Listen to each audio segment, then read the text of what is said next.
sunshine, rocking the good time with all our friends. Easy and carefree, out in the summer breeze, loving at several banks for hours on end. Right about sundown, we lay on the ground, count on the stars as they come out one at a time. Ain't this a sweet life? Hey everybody, I'm X Factor winner Tate Stevens, and welcome to the Sweet Life Podcast, where we talk about everything from music, sports, food, entertainment, and, well, just living the sweet life.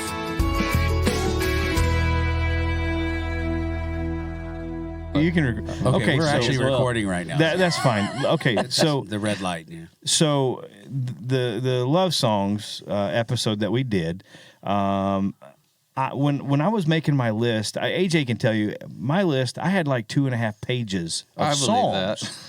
Because everything, I was just when I thought about love songs, I just start writing, singing songs, and I'm like, oh yeah, oh, what about that?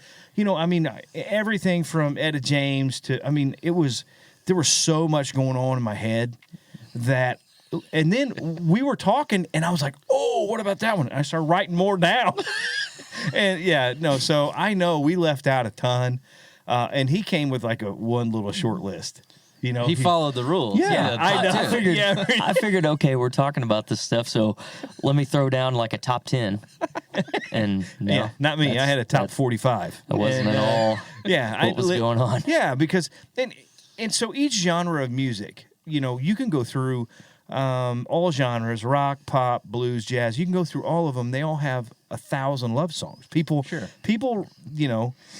so when I was thinking about, I was trying to kind of cross, genres of, because there's 1,000 country love songs, right? Right. That everyone knows, but it's like, okay, but there's also, like Casey and JoJo. I was talking about, from the R&B side, and I'm like, oh man, what about Keith Sweat? What about all these artists, right? And I'm thinking, that's what I'm thinking about, right? The whole time. No, I thought of Don't Close Your Eyes. I'm like, how did both of you guys not do that? But then immediately went to like the 80 hair bands, and there's so many. So dude, every power ballad. How many power ballads? Firehouse. Love of a Lifetime. Yeah, exactly. My buddy Perry wrote that song, man, and I'm like, dude, that's what I'm saying. There were so many songs that we can make a list of 1,000. Yeah. Oh, I know. Does that make sense? I just had to give you. I get it. Believe us. We both talked about. We're like, listen, there's gonna be. What about that song? Yeah. How come you didn't put? Yeah. Speaking of which, we got some reviews. We did. See, there you go. All right. First review was from my daughter. Elizabeth Rose Kronk. She says, "My dad is awesome. 5-star review." Perfect. Yeah. Good for you. Second one, extra allowance for Elizabeth. Right. Yeah. The second one is from my sister. Oh boy, Tara Kronk. All right. It's funny. It's family day. At review time. That's good. She says, "Love listening while on my lunch break. You two crack me up. Love the stories. Keep up the good work." Good. 5 stars. Good deal. And then Coach Daryl Kronk. Yes. Yes. I gave you my list. Left a Is it on there? Rather lengthy review, 5-star review, by the way. And by the way, everybody, if you leave a review, we will read them on here. Listen to this list. Absolutely. Good or bad. I'm not afraid of that either. And this is regarding the Love Songs episode. Right. He says, it's titled Love Songs Top 10. Okay, you guys did great with your list, but how in the world was Don't Close Your Eyes by Keith Whitley left off? Since you guys didn't go this route, I'll give you my 80s big hair ballads. Top 10 love songs. Number 1, Time After Time, Cyndi Lauper. That's a great one. Number 2, Alone by Heart. Oh, yeah. Number 3, Love of a Lifetime, Firehouse. There we go. Yep. Number 4, I Want to Know What Love Is by Foreigner. Yeah, absolutely. Number 5, Every Rose Has a Thorn, Poison. Number 6, Don't Know What You Got Till It's Gone by Cinderella. I forgot all about that song. That's a great one, too. See, Number 7, When I See You Smile, Bad English. When I see You instantly start singing, right? That's what I do. Number 8, Missing You by John Waite. Which Missing Alison You, Krauss covered that one. Yeah. She did? See, here's the thing. Yeah. Yeah. Oh, hang on. And then number 9, These Dreams by Heart. And number 10, When I'm With You by Sheriff. That's a good one. Ooh, Yeah. see that? Look, they had one song. That was it. That was it. Yep, Sheriff. That's their song. Yeah. So again, that's just some of the '80s hair band stuff. So you think you get in my head? There's a lot of space in there, Daryl. I ain't got a lot of brains in there. It's a lot of empty That's like space. asking top 10 best athletes. Yeah, you know? absolutely. I mean, There's keep a going and big. going. So that's what happened. Well, that's awesome. I'm glad we got to read yours to you. Your Thank you. Yeah, thanks for leaving the review. Yeah, make sure you do leave a review. Make it 5-star, even if it's good or bad. If you don't like it, say, "Hey guys, I didn't really care for it. Try this next time. We'll try whatever." I'm not afraid of bad reviews. That's how we get better. So, Absolutely. all right, All right. perfect.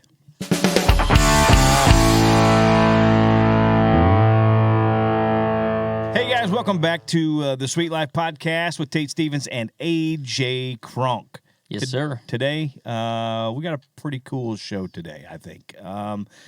We're at Real Media KC with Brad Burrow, and we're going to talk to him. This guy started out, he started out as a musician, which tells you what kind of person he is, which is a great person. AJ's laughing, but here's the deal. He started out playing music, then he got into the graphic design or the visual arts, video production part of stuff. So, and that's kind of where he started. And today we're going to go from there to what's going on today with Real Media KC. So we're happy to have Brad on. Thanks for having us at your place, man. This is really cool. This is the first time I've ever been a guest on a podcast in my studio. That's awesome. In your own place. I love it. This is cool. Well, listen, man. Here at Real Media KC, is that always been the name of the company? Well, Real Media. Real Media. There's a whole story behind the Real Media KC thing that maybe we can talk about at some time. Okay. But I sold the original domain name of the company, which was realme.com. And so there's a whole incredible story behind that. But now it's Real Media KC. Oh, that's awesome, man. Yeah. That's awesome. Well, why can't we sell our name, AJ? I can't do anything The right. Sweet Life. This is Sweet Life. I can't do anything right. Everything I try to sell something, they're like, "Yeah, no. Well, you can pay us to take it." Okay, it works. Perfect. All right. So you start out. You're playing music. Yeah. Guitar player, right? Right. Singer. Singer, guitar player. Mm-hmm. And what music? Where were you at? Well, it's a good question. I paid my way through college playing in bands, as a matter of fact. Nice. And I lived in Wichita, and we traveled all over Kansas playing, and I'd play Wednesday, Friday, and Saturday. Right. So I'd leave after school, and on Wednesday we'd go play in Dodge City or someplace like that. Drive back that night. Go to school Thursday and Friday, and then leave Friday night to go out and finish. So you do 3 nights at a cool. place. Yeah. So that's kind of how I paid my way through college, and have a marketing degree and a computer science minor. So I got that while I was going to school, and came back to Kansas City, and I worked for a year in the corporate world and hated it. And there was a local band at the time called The Click. Do you remember The Click at all? The Click. They've been around for a long time. Yeah, absolutely. It sounds absolutely like They were originally from Warrensburg. They were the Broadway Click, and then they changed it. But they needed a bass player, so I went out and bought a bass, and I auditioned, and I got the job. And that changed the trajectory of my career, because I said, I'm not working in corporate America anymore. Right. And started playing full-time, and I did that for 15 years. Okay, cool. So in corporate America, what were you doing? Were you doing marketing? Was it marketing and stuff like that? Is what you were doing? I was a salesperson. I was selling fax machines at the time. Can you believe that? Yeah, that's amazing. That was like, like taking a knife to my chest, and that didn't work very well. So you started playing music with The Click. Now you guys, is that pretty much full time, right? You guys are busy all the time, right? And then. So how did you start the video? What got you there? Well, I've always had kind of an entrepreneurial bent to me, and when the Click thing, I eventually left the Click and was wanting to get signed. That was my whole goal in life, was to get signed. So writing and recording, and I got with some guys here in town. I was in a couple bands that had legitimate shots at making it if we got in front of the right people. So we did albums and things, but pretty soon realized that, that wasn't in the cards for me. Right. And I started a business, which, believe it or not, I had a guy that helped me finance a solo album that I did that owned a video store. Really? And he had this back room full of videotapes that were broken. So you remember the old videotapes? That, Oh, yeah. Yeah. Well, the gate would break, and they'd. Yep. So I started fixing them. Well, next thing you know, I'm like, I think I could start a business doing this. So I started a business called Video Doctor, and I went to the local Blockbuster, and I walked in and said, "Hey, do you guys have broken videotapes?" And the guy goes, "That whole room's full of them." I go, "Well, I tell you what, I'll charge you $3.50 a tape, and I'll fix them." He says, "Take them." Next thing you know, I have every Blockbuster from Minneapolis to Houston sending tapes to my house in Olathe. No way. Wow. Yeah. So At that's $3.50 a pop. yeah. So here's a really cool thing. You guys are musicians. So I went out and hired every musician that I could find, and I paid him 75 cents a tape. And then the price, they wanted to come down on the price, but they could make, like $20-$30 an hour. Right. Just fixing these tapes, and we'd turn them around the same day that they came in, and Blockbuster would get them back, and they'd get them renting, and they'd make money on them. That's crazy. So that's how I got into business. Now, how long Wow. did you do that? How long was that? Probably 5 years, something like that. No way. Yeah, and then I sold that business. And in the meantime, I had gotten into video production because it's a creative thing to get into. Right. And I went out and bought a camera and told somebody that I could do their commercial or something like that. I didn't even know how to run the camera. And figured it out, and that was the beginning of Real Media. That was 25 years ago. Okay, so Wow. when you started Real Media, so when you started that, you just had, like I said, you had a camera and a like a vision, basically. Mm-hmm. Hey, I'm going to go out and make my way into this. Where was it? What was your first kind of real video gig? What was that? So it was a resort down at Lake of the Ozarks. It was they were wanting to sell lots at this resort. I think it was Eagle Bay or something like that. Okay. And somehow they found out about us, and they said, "Yeah, we can do that." So we went down and shot the footage and put together a video for them, and that became our first paying gig. Wow, that's Yeah. awesome. I mean, okay, so entrepreneurial. I don't know. How do you say that? Entrepreneurship. Yeah, Yeah. whatever that is. Yeah. I can't even talk. I can't spell it, but I can say it. Yeah, you obviously that to be driven enough to do that. I wish I had more of that side of me. I'm not a very good self promoter either. I've never been that guy to wear my own hat, if that makes any sense. I don't know if anybody else is like that, but Garth Brooks. Everything he has, any ball cap he has, it's one of his ball caps, or it's one of his T-shirts or sweatshirts on. It's kind of weird. I'm not that guy. I can't do that. Yeah. And I've just never been that guy. I've never been one of those big self-promoter kind of guys. But people who, if you have that kind of attitude and mentality, there's a lot to be said, and you can do so much, and like you said, you started out fixing videotapes, and you're like, hey, I'm going to buy a camera. Don't even know how to use it. And then here you are making videos for people. Yeah. All because you were like, hey, I can do this. I'm going to do this. That's cool. To me, okay, so you make the video for the Lake of the Ozark place, and then you start kind of building a reputation around town, right? So, and then you kind of get your gig with, was it the Chiefs? Is that what? Yeah. So I ended up, my parents were always big Chiefs fans. We were always a big sports family. And my dad worked for Ewan Kaufman, believe it or not. He was, wow. His job was one of his jobs is in HR, but he was like a VP type level guy, and worked close with Mr. K. And he would actually work with the Royals on distributing tickets and things. Wow. So I always loved the Chiefs.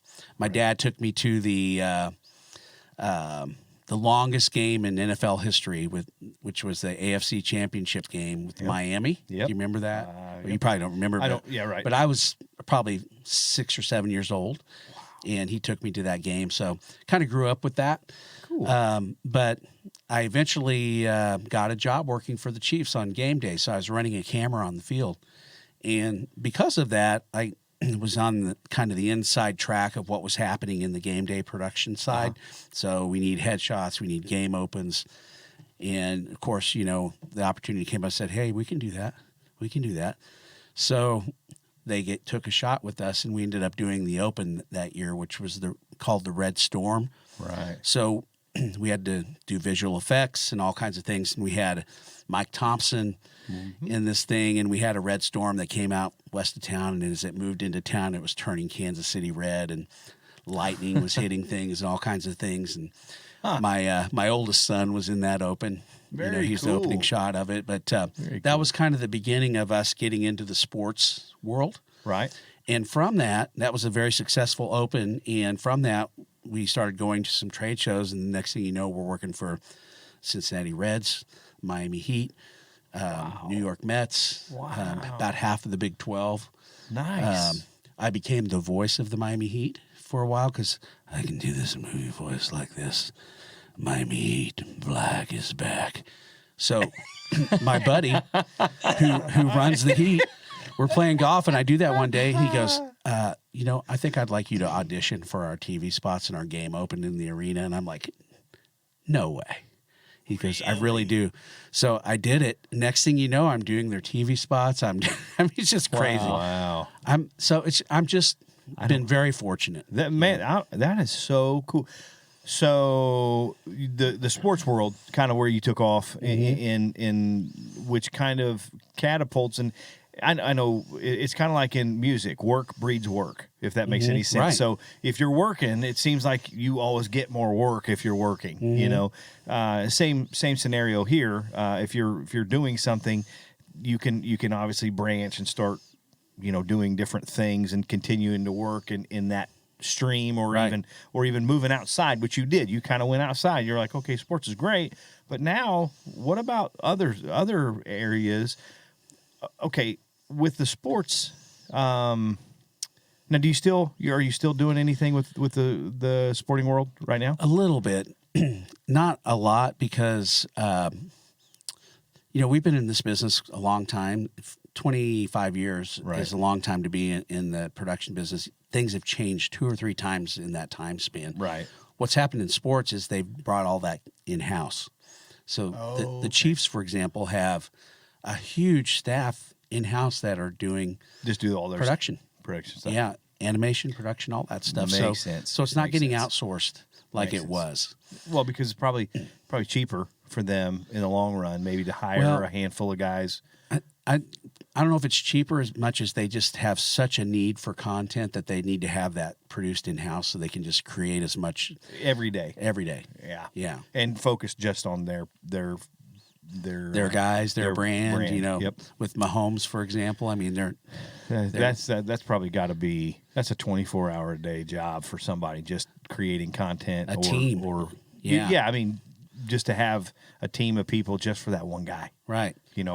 Every day creating a brand for him in Kansas City, with whether it's commercial spots or ads in a magazine or a paper or whatever. Yeah. That makes sense. That makes a lot of sense. So, okay, so we did the sports thing. Where if you could go back and now look back at just on that brief little time, how long that's probably been? How long did you do just that part of it? Well, I worked on the game day crew for 10 years. Okay, so that was a long time. That's a long time to do that.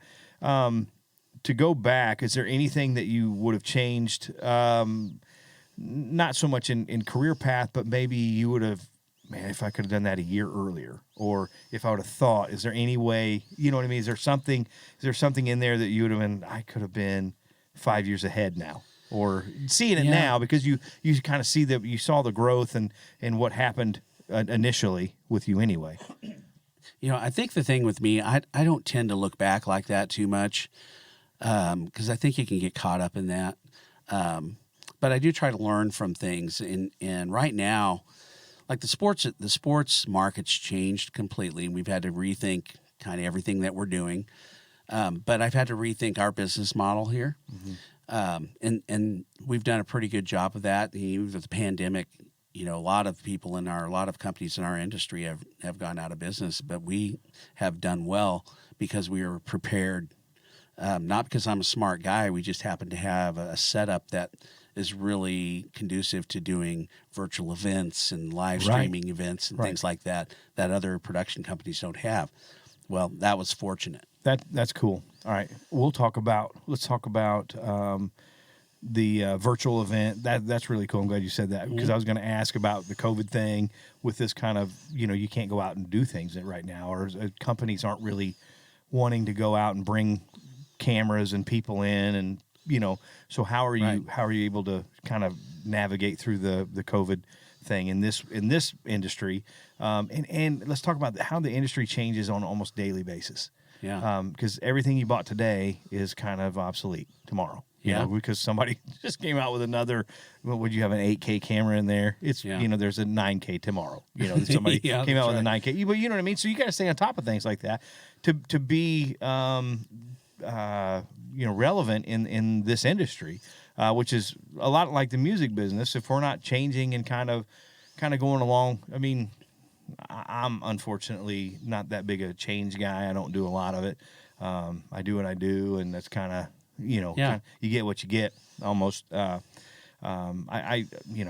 tend to gravitate towards the newer stuff in some aspects, but again, it's going to be straight ahead and kind of I can't be who I'm not ever. It just doesn't work for me.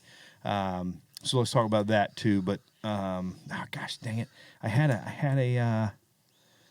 You mentioned one thing, something. Tate, that I'd love to make a comment on is, buying the latest gear that's a lot of people in our industry think that, and it used to be the case a long time ago, that if I go buy the latest HD cam deck and the best camera and all that I'm going to be successful. Right. Well, it's not like that anymore. The creativity is the key.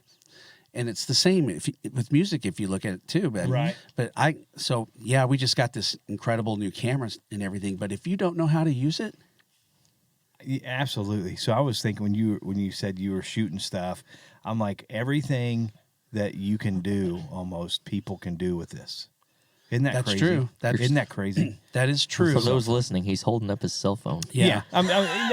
Because you were talking about that, and I immediately thought about the commercials that were shot with the new Samsung phone. And if they wouldn't have shown a phone that said they did it with a phone, no one would have ever known. They just would have thought they had $100,000 cameras out there filming like a normal commercial. Yeah. But they showed that phone, and it's like, oh my goodness, how, where does it stop? Where is it literally? But again, you made the comment, which kind of, it's creativity. It's the not so much what you're shooting with, but who's shooting it and the creativity they have behind the camera or editing or the visual effects or all that. So that kind of and that's what ties into music so much. I'm a big proponent of music. You can have killer video, and the music track can change the feel of that completely. Yeah, absolutely. The wrong music track can ruin it. Yep. And the right music track can make that video just impact somebody so powerfully. Yeah, absolutely. And so that's my music background coming in, which you guys have as well. I mean, that's so powerful. And you look at a movie like a feature film, you want to look at a scene that really, really impacts you in a feature film, think about the music that's going along with the visual. Okay, here we go. Our love song thing, AJ and I are talking. And I said, AJ, what movie... When you hear, uh-oh, here we go. I said, AJ's crying, everybody, just so you know. Yeah, no, okay, so we're talking about it. I'll never live this down. No, you're never, not ever one time. Okay, so I said, AJ, when you hear this song, what movie automatically pops up? Well, for Unchained Melody. Melody. Yeah, Unchained Melody. When you hear "Whoa, my love," what movie comes to mind? I don't know. I'm trying to think what that is. Ghost. Oh, okay. when they're Yeah. at the bowl and they're Yeah. mixing the little clay pottery, and he's behind her and he's got his hands. I walked upstairs and I said, "Honey, Unchained Melody." I started singing it. What movie is that? She's like, "Ghost." And I'm like, "Right." AJ's like, not me. I think of a guy in the subway singing this song, and I'm like, no. But you're right. Music. That's the beauty of it, though, right? Everybody's got a different. Yeah, sort of. But he ruined my thing. I was Wait, I was trying to make that. Yeah. So. Yeah. Yeah, absolutely. Whatever segment we had planned right then, it just totally just tanked. Yeah, it was great because I was on a roll. We were right there, and then I was like, yeah, just like when you hear Unchained Melody, and he was like, yeah, I think about the guy because when he said it, I asked him, and I was like, I'm staring at him, and then he got the craziest. He looked at me like, I don't know, and I'm like, come on, man, Ghost. He was like, oh yeah, I don't even know if I've seen that movie or what. Why don't you ask me again? So. Just sing that little part and ask me again, okay? Okay. All right. Okay, So here we go. So what movie when you hear "Whoa, my love"? Oh man, that's Ghost. Absolutely, AJ. Unbelievable. Absolutely, AJ. See? Man. AJ, you need to see somebody, Yeah. You're fired. doctor or something. I was too busy watching Bloodsport back then and not Ghost. All right. Good. That was good. All right. So let's go back into let's talk about kind of being creative, even though you have the latest and greatest stuff, because most people think they can do it on their phone. Which and some people can, I'm sure. I'm sure some people can take a video and edit it on their computer and it looks amazing. But with, yeah, I don't know. Well, I'm going to push back on that just a little bit. Yeah, because absolutely. You can do stuff on your phone. That's great. I use it. I use my phone for stuff. Right. But the tools, you wouldn't go and build a house with just a hammer and a few nails. Right. You're gonna have the tools to do it right. Right. That what we have, like with the 8K camera and all that stuff, lenses and all those things are the tools that we can create images that are really, really emotion driving. You know what I mean? Yeah, absolutely. So in your world, it's visual and audio also, but it's mainly visual. If I look at a picture or a scene or a commercial or an ad, I have to understand immediately. It has to convey that emotion. It has to emote to me what you're trying to get across, whatever point that is, whether it's happy, sad, or just selling a tire, whatever it is. Right. Music obviously helps all of that. I mean, you can have a happy scene and play a sad song, and you turn to see kind of a different side of that scene. So with visual effects and doing what you guys do, filming, as we said, okay, yeah, you can have the nicest $60,000 camera, $100,000 camera, whatever that is, but it has to be somebody who knows kind of what to do with the camera. I can hand you a hammer and tell you to build something. If you don't know how to build anything, you're going to hit yourself in the head with the hammer. So you can hand me a $100,000 camera and I'm going to video something. But it's probably not gonna look anything like what somebody who knows how to use it, obviously, or has that. It's a skill, but it's also it's like music. It all kind of reverts back. It's kind of crazy. I know I'm kind of tangent running here, but isn't it kind of crazy how a lot of things that we do in our world, AJ, especially music wise, it all kind of goes back to being musical or having it can tie to music. You can do so many different things, and it can tie back to music. Even when we had Daryl on talking about sports, it's kind of like everything can tie to music, or you can relate it. Musicians can relate. And I'm not calling myself a musician by any stretch of the word. I'm a terrible guitar player. But you know what I mean? It's like it can be related to being musical because it's creative.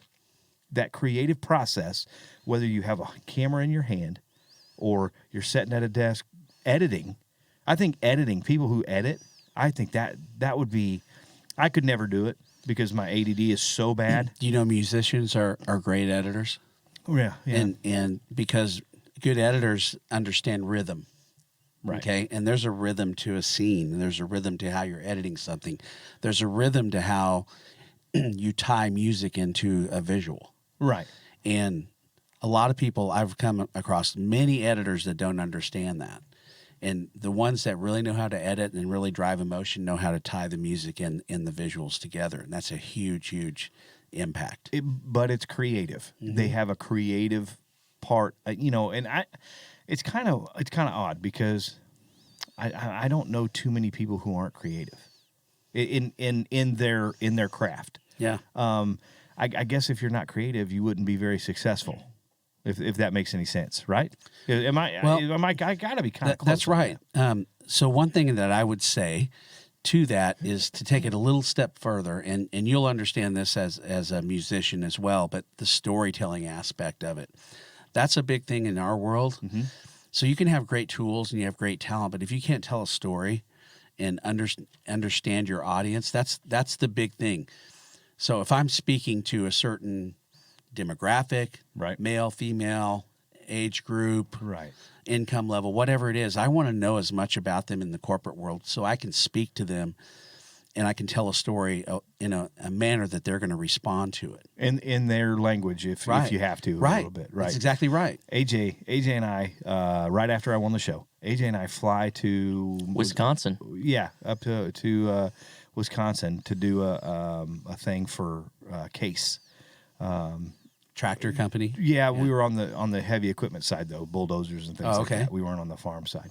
So we go up and all they wanted me to do, and there's I don't know how many people, 1,000 maybe 800. There was a bunch of people in there. There's a bunch of people, and there was a big conference room, little stage, and I go out and I talk. I tell my story, right? Which to me, I'm like, that's boring. Why? But it wasn't to them though. No. So they loved it. It was crazy. So we actually had an endorsement with Case after I left. Kind of weird. Is that So right? Wow. and then we played 3 songs, right? I think we did 3 songs. So, yeah, something like that. It was We odd. only rehearsed one of them. Yeah, literally, it was so odd. It was so odd that these people, and they flew the guy from Fiat. So Fiat owns Case, right? They flew him in from Italy. The president of Fiat was in there. Wow. And he watched me, right? This guy, I mean, who am I? No one. This dude owns a huge corporation, multi-billion-dollar corporation. And he's sitting there, and he loved the whole thing.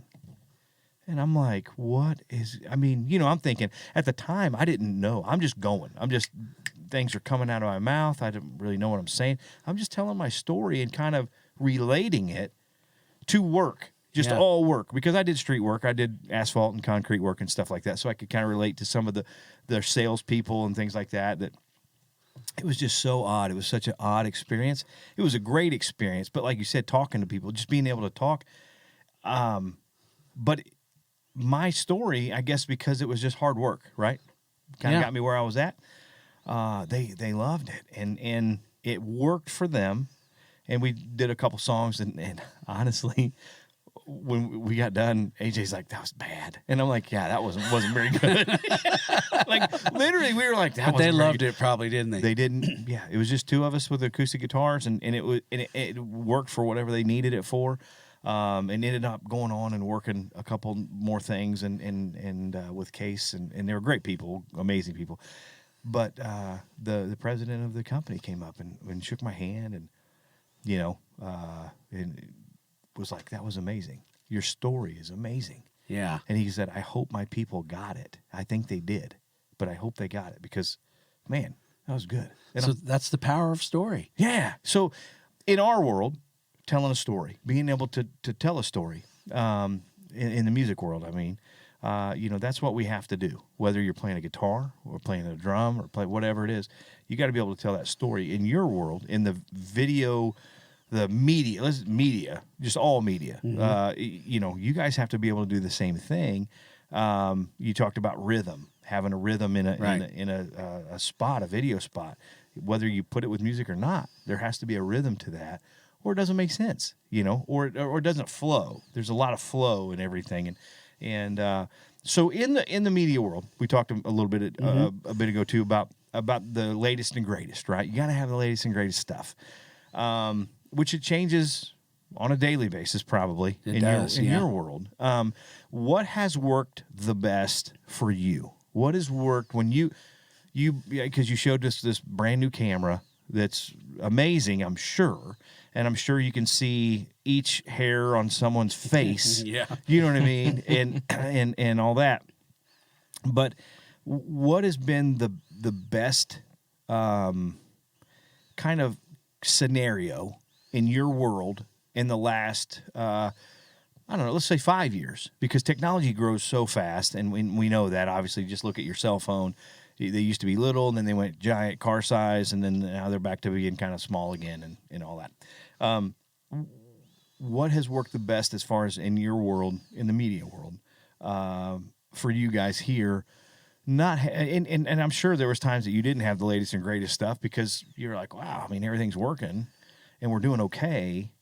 And then you obviously go, what do you think? Was it being, I hate to beat that drum of being musical, but creative. Was it that you think, is that kind of what has made your world work here? Yeah, well, that's a big part of that. I think what we're really good at is solving problems for our clients. So in the corporate world, people are building video content because they're either trying to sell something, or they want to be subject matter experts, or they want to demonstrate a product, or maybe it's Kate's Heating and Cooling that needs to do a TV spot to get people to call. Right. Whatever it might be. So we're solving a problem, and so all of the stuff that we have, these are just tools that help us solve that problem. The camera stuff, so I've never been an early adopter of technology because I think the guys that are out there in front are beta testers for they're learning all the stuff that needs to be fixed. I don't want to buy the stuff that needs to be fixed. I want to buy the stuff that's proven. Right. And even with this camera that we're talking about, that's the case. I mean, this is already being used on a lot of features and things like that. But I want to have tools that allow me to tell a story in a very, very impactful way. Right. And that's what it comes down to. So all this stuff, the recording studio, the green screen, the visual effects, everything that we can do, those are all things that go into building something that somebody's going to watch and they're going to have an emotional response to, whether it's a feature film or it's a TV commercial or it's a promotion for a college, whatever it is, it's going to be something, a game open for the Chiefs. It's going to be something that, the Chiefs, my goal at the Chiefs was to hear 70,000 people screaming at the end of that open and the players run on the field and we're like fired up for kickoff. Yeah. That's how I knew we were successful. Absolutely. The Super Bowl piece that we did. Yeah. That had never been done. So there's a whole thing on our website. You can look at how we did that. Right. But that had never been done. We actually took 3D scans of Tom Brady and Nick Foles and brought them into a gaming engine and animated them. My animator, I had him wear a motion capture suit. Right. And so when you see Tom Brady on the field kind of looking around, that's the motion that my animator made. We applied that to the 3D model of him, put it into the gaming engine, gave it back to them, and then that was what actually went on the opening shot of the Super Bowl that year. Isn't that is amazing. Just to have the technology to be able to take a picture of a guy or film a guy and then make him fake. Yeah. And make him move like he's real. Well, he was scanned, so I have pictures. I wasn't on site for the scanning. We got the scans from another company, but we have pictures of Brady standing there. Here's a really funny story, okay? So he's standing here like this, and there's about 30 cameras, taking pictures of him, and then we're taking those pictures and turning him into a 3D model of him, okay? Right. Well, we get the model, and his hands are huge. I mean, I'm like, that's got to be a mistake. I mean, and I'm looking at it with the animator, and it's like, that can't be right. So we look at the pictures, and Brady's hands are literally Giant. we were freaking out that they were huge, and we looked at the pictures. His hands, so he's holding the football. His hands all Right. all the way around the football. But that's that project came because of my relationship with Baylor University and doing all their work. And the guy that I used to work with then goes to work for NBC. And he calls me up one day and says, "Hey, we're doing this. Can you guys help us?" And I'm like, "I think so." Yeah. So they let us audition. I had 2 weeks to figure out how we were going to do that with my animator. And we hunkered down for 2 weeks. He did. Yeah. And he did it. And we have a whole case study on our website you can watch about this. Absolutely. He learned. Well, he was a gaming guy. Okay. So he goes, "I know this program really well." So we get a scan, we put it in there, we have this guy running. They're like, "You got the job." So next thing you know, we're like, our work is in front of 300 million people. I don't know. Yeah. Crazy. Yeah. And we couldn't tell anybody. That was the worst part, because I'm sitting there watching the Super Bowl, and we're seeing our work come up and everything, and we can't tell anybody. Why couldn't you tell anybody? NBC didn't want anybody. Oh, it was theirs. Yes. They wanted people to think. Now, Yeah. can you tell people? Yeah, we've released a video about it, but 2 years later, isn't that crazy? But that's these little guys from Overland Park did that, and the reason we did is because I said yes, and then I figured out how we could do it. That's amazing. That is amazing. That's a great story. See, I'm not smart enough. We need to get some scans of you. I can do it. Absolutely. That's what we're going to do. AJ, that's it. That's our podcast from now on. We're going to go every week. We're going to have scans, and then they're going to animate us, and then we'll just animated podcast. There you go. That's awesome. Okay. Let's talk about podcasting. Yeah. Let's just get into the podcasting world and kind of go from there. What you feel. Honestly, what do you think? Because you guys have podcasts here in your studio, you have a podcast studio, and you have people come in and do their podcast, or you guys help them, or whatever. What do you think? Being AJ and I are growing this podcast, we're doing our thing.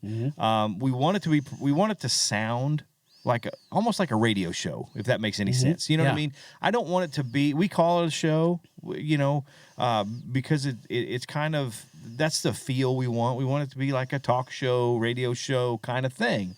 And we're getting in with we're starting to do video with it and having videos put out and doing the YouTube thing with that. And eventually we want to do a live podcast where we're just streaming live, and do that. I think that'll be awesome.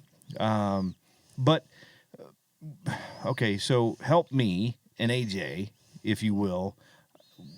What makes a good podcast? Like what, or not even that. I mean, how do we make our podcast better from a podcasting standpoint? I don't know if you've ever heard one of our podcasts. Yeah. But how do we get better doing, and you got to break it down, because like I said, I'm not very smart. So you're going to have to be really, really elementary with it. Let me talk real slow. Real slow. So here, this is my approach to everything marketing wise. Okay, and I'm going to apply this to podcasting, but I'm very, very big on understanding your audience. Okay, that's number one. It's just like fishing. You love to fish, right? Yep. Okay, if you're going out to fish for crappie, you're going to know there's a place to go, right? Yep. You're going to know there's a bait. And you're going to know this time of day that you want to go fish.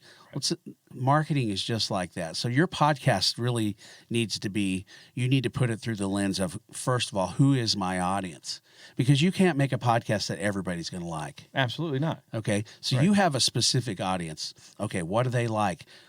Who makes up that audience? Is it female, male? What is the age group? What are the things they like?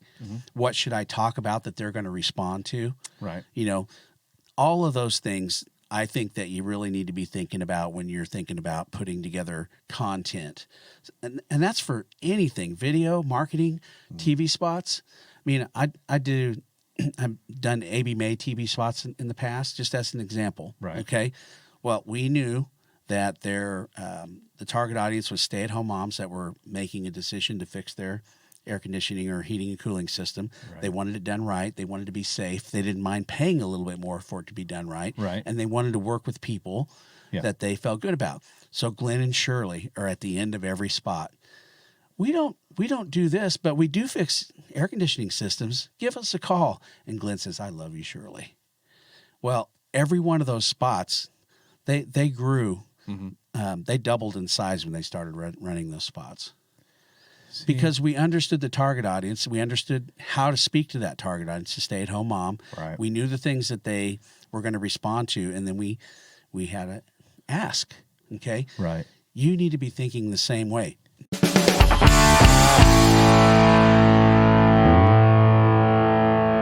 know it. Anyway, all right, man. Well, look, let's wrap this up. Let's AJ, we need to hit on anything.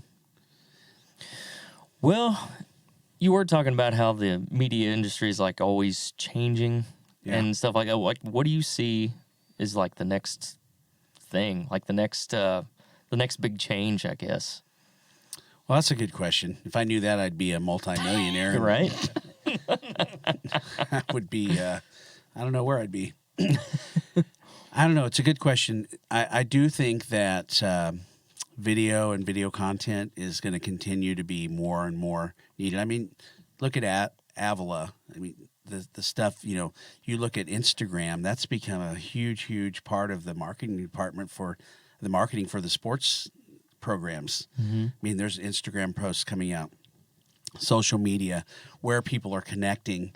That's a big, big deal. And that's the key thing that's going to drive everything is where people are connecting, wherever that is. I mean, you look at television now, talk about the Royals. I don't have cable. I have Hulu, and I can't watch the Royals. Yeah. Isn't that crazy? I think you can. Well, I know some ways around that, guys. Yeah. We'll talk offline. Okay? Yeah, we'll talk about it later. But my point is that even the television networks are having to figure out where movies. The pandemic has changed how we go to the movie. Yeah. They've come out. AMC is going to go out of business because Paramount and these big movie chains are saying no. We're going to release our content on HBO now. Yep. You get it for a week or two, and then that's changing everything. So it's all changing right now. But video content is still video content. Storytelling is still storytelling. Right. What we don't know is how we're going to distribute that content to our audiences. It's going to change. It's going to continue to change. Probably on this little thing we call a phone is going to be the key to all of it, if you ask me. I mean, we're not ever going to get rid of these. Maybe that's going to be built into our head with a chip or something like that. Yeah, something. But if we, for us as a company, I know that we've got to focus on the craft of storytelling. That's what I want to focus on. Yep. And if we stay good at that, we can pivot and change to however we need to stay in the game. Stay relevant and doing what you're doing. And I really want to get into feature films, by the way. Well, I feel called to do that. So I'll be one of your actors. You just let me know where I gotta go. We need to come up with a script. I got one. So just take a screenshot of my life and make that movie. We'll call it Forrest Gump 2. Absolutely. Okay. Yeah, absolutely. Well, I got to tell you, it's been fun. The place is amazing, and we definitely need to come back and do some video and stuff here, AJ. We need to get back in here and do some stuff. This is awesome. Again, we're AJ and I are moving out of the basement finally, out of my basement. We got our own room in the house now. Amazing, yeah. Yeah, we're moving up in the world. That's what happens. Moving on up, and the Jeffersons. That's what you should change the name of the. That's it. We're doing. That's the next podcast we do from the house. Is we got to have that. Moving on up. Yeah, we got to have that in there. Golly. Thank you so much for having us, for having me here at your place. This is awesome. Yeah. I'm not real smart, so all this stuff is really cool. I mean, it's some of the things that you guys do are like, It's pretty cool. We do pretty cool stuff, but you know what I mean. But Thanks a lot, man. I really appreciate it. Thanks for having me out and showing me this your shop, man. This is awesome. By the way, I want to tell you one last thing before Yes. we go. All right, go ahead. I grew up in Grandview. You did awesome. That's very You good. didn't know that, did you, I did Coach? not. Yeah. I went to Grandview Elementary and then Meadowmere. Yeah, at Meadowmere. Yeah, Yep, and yep. then my parents moved to Western Kansas, and then I moved out of the Where Kansas where City at area. where's Western Kansas? It's a little town called Logan, Kansas. Phillipsburg is close to there. Hayes. Hayes, all right. Yeah. Yep. Hayes. Hayes, Yeah. all right. Hayes. Very Yeah. good. So anyway, You were out there in nowhere. yeah, There was nothing. tumbleweeds. I you- watched the tumbleweeds go across Between the you, road. between Hayes and Colby, there ain't nothing. Yeah, That's a place. the largest jackrabbit, I think, maybe. Yeah, maybe. Yeah, Absolutely. something like that. All right, Brad, I appreciate you, man. Thank you for having us, letting us come in and do this with your stuff, and being a part of this. This is cool, and I'm excited about it. Anytime, come back anytime. Thank you for having me. I really appreciate it. Yeah, very good. All right, guys. Again, had a great time. AJ, I mean, I don't know. What do you think? This is how our setup needs to be. Yeah. We got to have this cool stuff. So, I mean, I don't know. You need to get busy. You need to get busy getting some stuff. AJ, you need to get a second job, my friend. Yeah, just for our podcast. This is crazy. No, hopefully we get to where we can do like this all the time. This is Yeah. awesome. This is fun. A lot of fun, man. Real Media KC. Check them out. Obviously Facebook, and go online. Look at the Super Bowl thing. That was is that on your website? It's on our Facebook page too. It's on actually. the Facebook page You too? can find it Okay. there. Yeah. Awesome. They do so many cool things here. Any media project or whatever you need, they can do. They can handle it. If not, he'll go buy a new 8K camera. I don't know. And we need to do some music videos if you know anybody. Okay, we can figure that out too. Daryl's going to teach me how to throw a curveball. Oh, We'll yeah. film that. Yeah, me too. Out of my elbow's already sore. Yeah, So I know. My arm hurts already just talking about it. All right, guys. Hope you enjoyed the show. Make sure you follow us on Facebook, Twitter, Instagram. Go to our YouTube page. Wherever you can find podcasts, that's where you're going to find the Sweet Life Podcast with me and AJ. Anything else, AJ? Did I miss anything? Nope. Oh, leave a review. Oh, yes. And a 5-star rating. 5-star rating. Yes. We'll read the reviews. If you have any questions or anything like that, just let us know what you want to hear, what you want to talk about, what you want us to talk about. We'll do it. All right. Sounds good. We'll see y'all man. next time.